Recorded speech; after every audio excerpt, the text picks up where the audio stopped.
Call of Duty Modern Warfare 2 is a wonderful experience, and I strongly recommend that you play the campaign prior to the rest of what Modern Warfare 2 has to offer. It's not very often that one can say a Call of Duty campaign innovates or even pushes boundaries, but I will actually dare to say that Modern Warfare 2 did just that. Using the structure of video games as a mechanism to tell your story is not an easy feat. We see things like Gotham Knights, which has recently debuted and is searching wide and far for praise from critics, but the sentiment is mixed at best. That's because you can't just use nostalgia to float your entertainment boat, as it can only take you out so far to sea, and at that point you're just left so far out in a vast ocean all alone without a paddle. So how did Modern Warfare 2 create a campaign that is worth playing? How did they create a campaign that is so stable and beautiful and innovative? How did Infinity Ward create a universe using old characters that are dear to our hearts while not clubbing us over the head with cheap tricks and thrills? Well, that's what we're here to find out.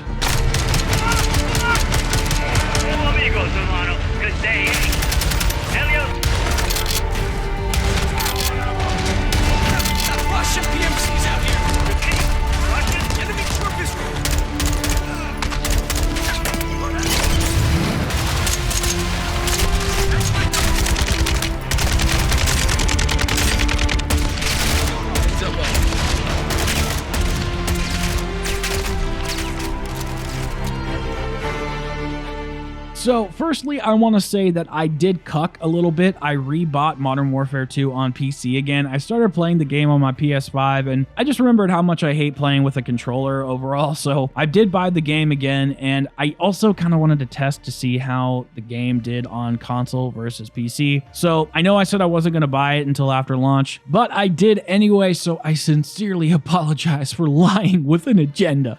I'm so sorry. But was I wrong to step back in the PC arena after the unstable, sweaty universe of the Modern Warfare 2 beta? Did I make the wrong choice by buying the game again? And should I, or did I, return the game during the campaign playthrough? Actually, no, I did not. I kept the game, and I don't really have a choice at this point. I can't return it after playing as long as I have, but the game ran really, really well. Like, seriously well. I suppose you could chalk this up to a basic COD campaign single-player experience, but honestly, the game ran fantastically, and I can't imagine a scenario in the next 2 years where Infinity Ward can't stabilize Modern Warfare 2 in the live service department, especially after seeing just how polished the campaign really is. So rig-wise, I tested this on 2 different PCs and my PS5, albeit there is a little bit of a caveat, which I suppose we should mention right now. The campaign doesn't have cross-platform save. I don't know why. I assume it's due to the fact that the game isn't fully out, so cross-progression and all that stuff, it is hidden behind the live service feature set, so maybe in time I can give an update regarding the campaign stability across platforms later, but for now you're just going to have to take my word on it using the limited information that I have. Before you say I did something stupid, I tried the campaign on 3 different PCs and a PS5 and no cross-save features worked, so I don't know, I'm just going to have to chalk it up to black magic, I guess. So how'd the game run then? Well, it ran pretty fucking great, like I said. The main setup that I have has a 3080 Ti, and I have a laptop with a 3080 and the PS5 as well. I played the entirety of the campaign on the 3080 Ti, and I played the first 2 missions on the laptop and the PS5, and they were both perfect. Everything was perfect. There were a couple issues that we will get into in just a moment, very, very slight issues, but I bet you that on the Series X and the PS5, they will probably run near perfectly. The PS5 was so smooth. I was so impressed with how they were able to optimize this as much as they were. Everything on the main setup with the 3080 Ti was just buttery smooth. We were hitting 4K over 120 FPS a majority of the time, and the graphics were just crisp and clean. I did turn on NVIDIA DLSS because I do want high frame rate, but at first I didn't even notice it wasn't on for the first mission or 2, and I still couldn't believe how smooth of an experience I was getting. And this wasn't just at the beginning of the game either. This was throughout the entirety of the playthrough. Even the cutscenes in the game were displaying at 250 FPS, which I don't have a 250 FPS monitor, but if I did, I would have been able to enjoy it. Unfortunately, no game runs perfectly, so I will go over a few issues I did have, which in my opinion are not even close to being deal breakers, but I think I should share them anyway. I only had one instance of having to close out the game due to a save issue, and the only consistent problem that I had was when I would die and then respawn, the game would take a second to like warm up up or something, and the frame rate would go from like 20 to 120 in like a millisecond. But that was honestly it. I wish that I had cross save and progression or whatever you want to call it so that I could really test the stability of the game in its later missions. But unfortunately, like I said, the feature has not been greenlit, and everything I did test on the PS5 and the laptop with the 3080, it ran really, really well. The 3080 on the laptop had me down about 90 to 100 FPS at 2K, so it wasn't as good as the 3080 Ti on an actual rig, but for a laptop, 1440p, 120 hertz, 100 hertz, 90 hertz, that's pretty fucking good in my opinion. One of the most important parts of any game is, of course, the actual gameplay. And generally, when you think of a Call of Duty campaign, you don't think of much except for maybe a couple cool plot twists or a cool set piece moment here and there. There are a few I can think of off the top of my head, like the endings of Modern Warfare 2 and 3 and the endings of Black Ops 1 and 2. There's also that snow mission where you like fall off the grate. That was also pretty iconic. But those were so long ago, and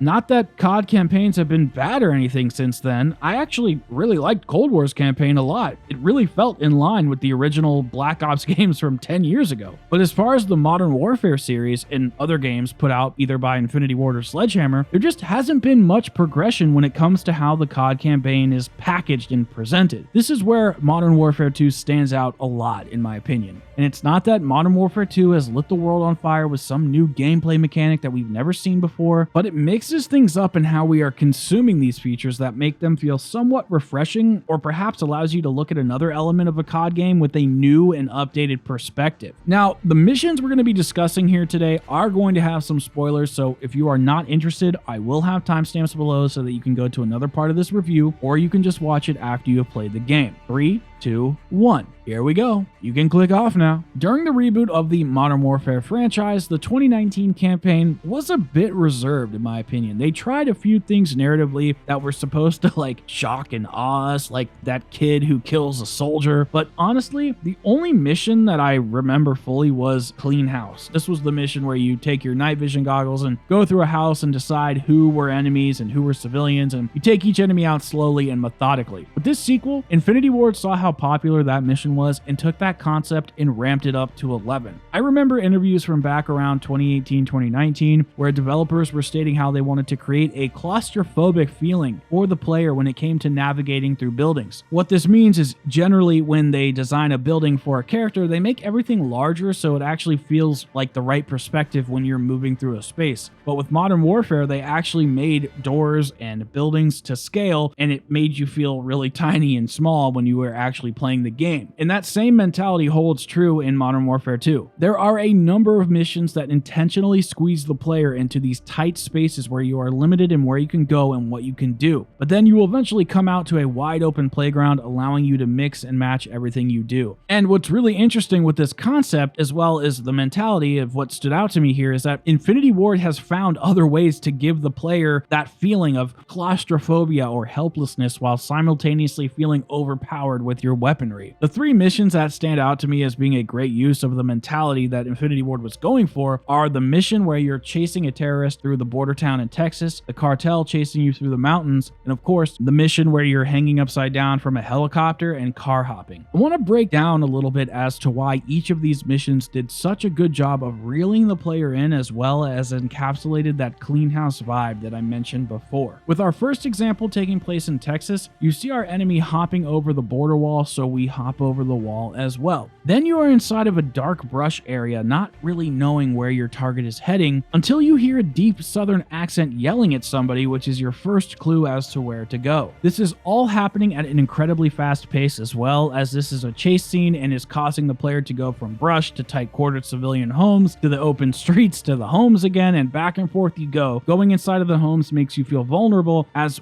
we know we end up getting beaten by our target and sentenced to die in a burning house. You can feel this as you're playing, that something bad is just going to happen in one of the homes. It's only a matter of time. With the mission that takes place in Las Almas, the Mexican special forces who are paid off by the cartel come in hot and heavy and start fighting you. Since we are a small ops team, we don't have enough men to fight them all off, so we have to retreat. And the way the retreating scene was executed was brilliant, and it might be my favorite mission in this game. Instead of just showing a cutscene of us running away, the writers decided it would be a great idea to have us running down a mountain and scaling cliff sides. This inherently gives the cartel an advantage as they have the higher ground, which again puts the player in a vulnerable situation. You eventually get to the cliffs and you have to jump from ledge to ledge and get into a river where again you're swimming and attempting not to get killed by the enemies above your head. The final mission, and I'm sure this is most definitely a crowd pleaser, was of course the car mission where we save Laswell. And I gotta say that this was a delightful mission to play through. Starting off in a helicopter gunning down enemy vehicles, it was just a badass feeling and it gets you ready for the next moments where Infinity Ward flips everything upside down, literally. Following the same theme of overpowered, underpowered, the choppers get hit by an RPG that you can't stop and you fall out of the chopper hanging by your safety rope, shooting enemies upside down while your pilot is navigating and maneuvering through oncoming traffic. Once you find a cargo truck bed to land on safely, you cut your rope and start hopping from vehicle to vehicle, making your way up to the front of the line where you eventually save Laswell from the enemy grasp. These aren't the only missions that are executed this well. They are just the ones that did it best in my opinion. There was just an incredible pacing in this campaign, from the beginning cutscene to slowly drawing you into the gameplay action and then the narrative and a high climactic point and then a relief section in every single mission which would prepare you for the next level. Even though some of the cinematic gameplay elements were top tier AAA gaming content, there was a lot inside of this campaign that really made me think about the other modes inside of Modern Warfare 2. In every campaign level, there was some feature or gimmick that I could see being used inside of Warzone or in multiplayer. Whether it was something as simple as getting to see a camo early, or using the aircrafts to destroy the cartel base, or crafting inside of the survival level, or using the camera system during the prison break mission. These mechanics felt natural and intuitive, and my hope is to see them in the other modes, maps, or Warzone itself when it comes to the live service version of the game, which should be launching in the coming days. The stealth missions in this game were perfect. They were not too long, and they were generally surrounded by a ton of action, so I never felt like I was wasting my time waiting for NPCs to walk past me so that I can hit square to stab them. I'm not a huge stealth guy, but since the narrative of this game was pretty good, I felt like each mission actually set well inside of the campaign and conducted a nice flow, like I said earlier when I was talking about pacing. Now, whether you were swimming or hiding in the brush or crawling around in a cartel mansion, the stakes always felt high and it really allowed me to immerse myself into the gameplay. I actually really enjoyed it. Now, to briefly just touch on rewards, which I didn't plan on talking about in the campaign review, I might be wrong about this, but are we generally rewarded for completing levels in COD campaigns? In this campaign, we were receiving double XP tokens and operator skins, and I thought it was a nice little nod to complete the campaign. I think that they should go above and beyond with rewards and have rewards at every difficulty level so that if you are completing the campaign at realistic with no deaths or something like that, you get an insane blueprint. But for just playing and getting some nice little rewards, I thought it was pretty swell. Gameplay mechanics were good, boys, and I am happy to report that this campaign, from a gameplay standpoint, receives an A+ from me. It was really fun, it was really satisfying, and it did not outstay its welcome at all, as all the fat was trimmed off of this campaign, and I didn't feel like any of my time was wasted.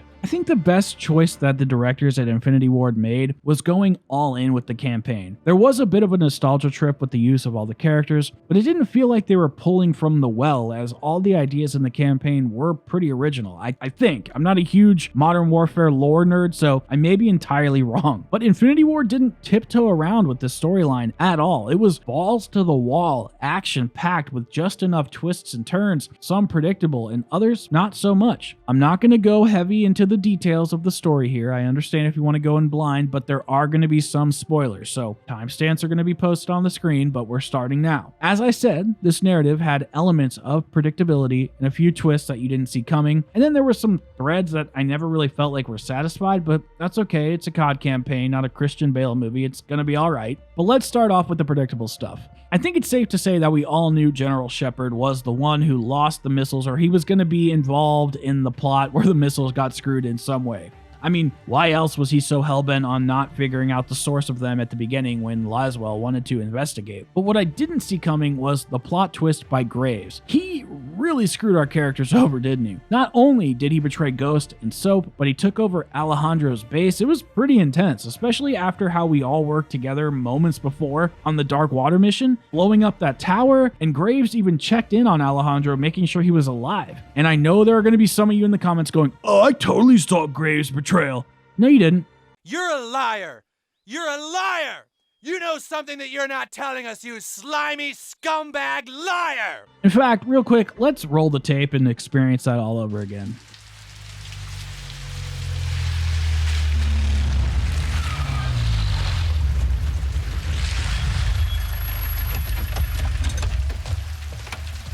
What's this? This is the immediate future.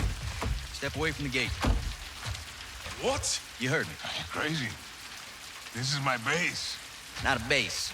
This is a sizable covert facility, and I admire it. So I'm taking. You boys have been relieved. Thank you for your service. No. I don't take orders from you.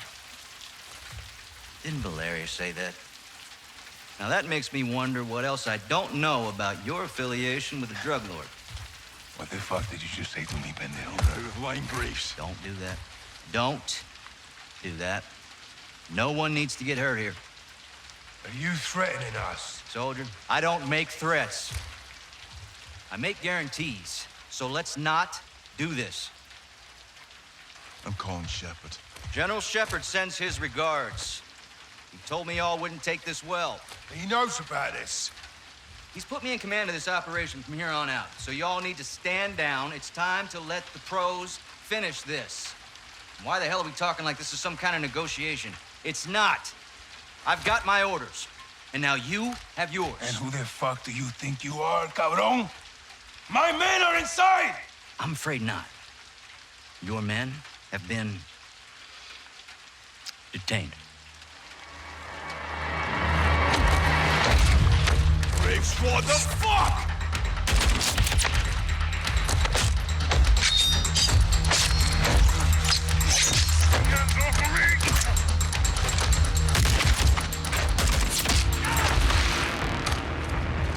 Go, Johnny! Get out of there! So, go!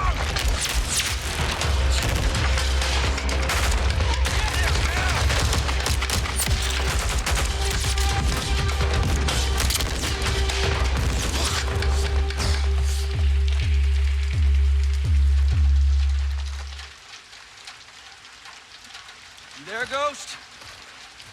That was a big mistake, brother.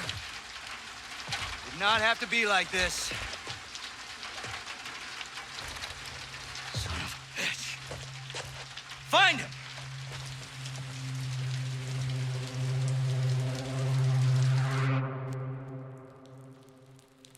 Just watching that and seeing Soap and Ghost get the fuck out of Dodge was amazing, as it led to one of the best cinematic levels in all of COD history, I think. Bleeding through the streets of Las Almas while the enemy is hunting you and you have to salvage and craft items for your survival. It was so fucking good. I loved it a lot. There were some parts of the story that were a little bit cliche. For example, the final rush where we take back the base from Graves and then we fight him 1v1 with the tank. That honestly just felt like a Spec Ops mission and it wasn't very interesting. I think what made this campaign so good narratively is just how well the stories of each group characters intertwined so well. It never felt like I was doing a bunch of bullshit and then just hope for the best and then it all comes together randomly. Everyone had a similar goal and the stakes were even amped up a bit because of the kidnapping of Laswell and then the betrayal from Graves. That's one thing that Treyarch campaigns really get right, is that they really bring the personal into the campaign, whereas something in like Modern Warfare 2019, the campaign just felt like a bunch of random action missions just strung together. Modern Warfare 2's campaign felt like they took the narrative page out of Treyarch's handbook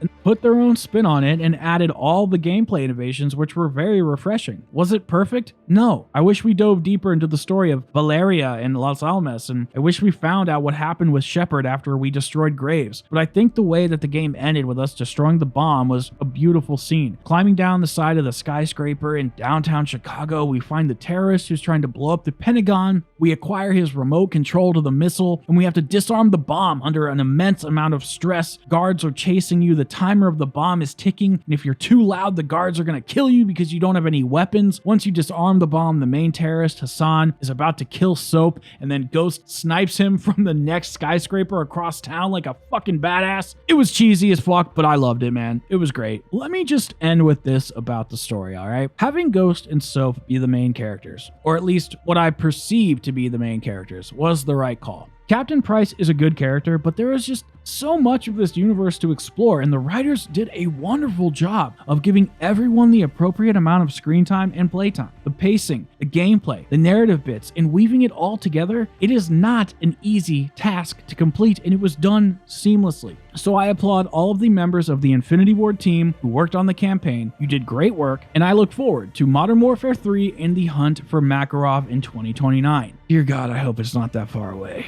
Now that we're wrapping up here, I think we should discuss the most important element of this campaign, and that was the release window. The fact that it came out a week before the main game was a brilliant marketing strategy. This gave players so much to look forward to. We got to play the beta for 2 weekends in a row, then play the campaign a few weeks later, and then the full game comes out a week after that. It's genuinely amazing marketing. Not to mention, it makes people feel like their pre-order meant something. Now, before the game comes out, I am familiar with the game mechanics. I know what to expect with the gunplay. I know how camos will look and how sounds will sound. It was a really nice preview, and it felt a lot more polished than the build that we were playing on during the beta. Listen, I don't mean to sound reductive when it comes to the work that Infinity Ward put into this, because I really do think they did a great job, but it really felt like they didn't give a shit what people thought in the best way. They did what they felt was right for the game, and it was, in fact, the correct thing. When you're launching a reboot, there is a ton of pressure from old fans and investors and all the new fans you hope to garner, and Modern Warfare 2 felt like all that pressure from the first game was cast aside, and they crafted something they actually wanted to create. The universe is now established, and they get to take it somewhere, and I believe they're taking it in the right direction. When it comes to multiplayer in Warzone, we still have a lot more to see. The beta, it was a mixed bag overall, but the campaign was good, and I strongly recommend playing it if you're into COD FPS titles, or if you just want to be pleasantly surprised by the cheesy action shooter genre becoming semi-deep and innovative in ways that you wouldn't think possible. But what did you think about the campaign? Let me know in the comments down below, and if you liked the video, let me know how you feel with one of those thumbs, and I will see you guys all in the next video. Peace out, everybody.